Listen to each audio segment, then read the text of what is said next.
Okay, so I posted a video the other day on our powerlifting team site, and it talked about kind of hip issues causing lower back pain. And one of the things that was mentioned was some structural limitations. And of course, everyone was like, "Oh, I have a structural limitation." And I want people to realize that I don't personally believe there's a whole lot of bone-on-bone structural limitations that can cause people to keep from being able to squat to parallel, at least. Now, granted, there are some, and if you could be extremely tall, or you could have some structural limitations that may prevent you from going extremely deep in your squats. But I believe everyone has the ability to squat to parallel relatively easily and safely. And one of the things I'm going to show you guys is an x-ray of the hip joint, and you can see that there's not a whole lot of bone covering bone. It's actually just kind of a little socket like this, and the head of the femur just kind of sits in and can rotate like that. So you can sit here and see this, that this femur right here and this head of this femur isn't really covered up completely by this hip socket. You can see it even better here. I'll try to zoom in some.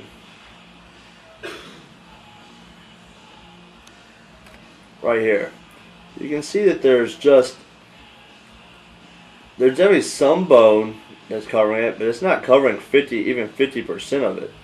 Now, sure, there are some people that may have a deeper hip socket, but no one has a hip socket that's covering it up like that. So, again, not a whole lot of bone-on-bone limitations, but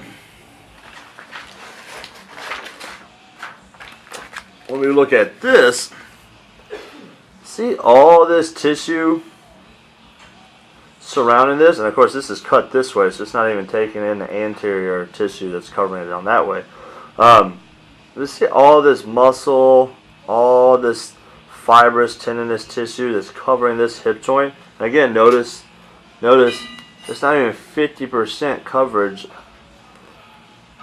of the head of the femur. That's what's really causing people's limitations in squats. It's not that they have some crazy hip joint that's covering their femur head and they just can't move. They just have tight tissue that's surrounding it. The key to hip mobility is that good external rotation. Being able to take this femur, rotate it outward that way, so that there's more space for this to move like this. If this femur is pointing straight down,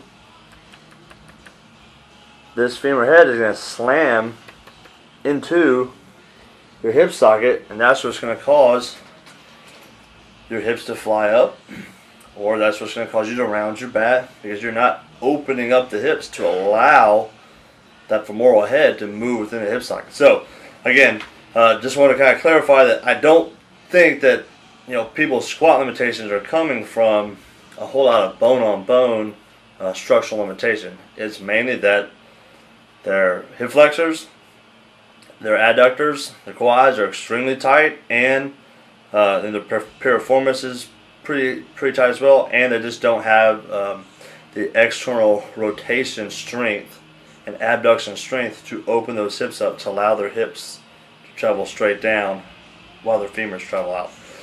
That's my 2 cents. MBS Fitness.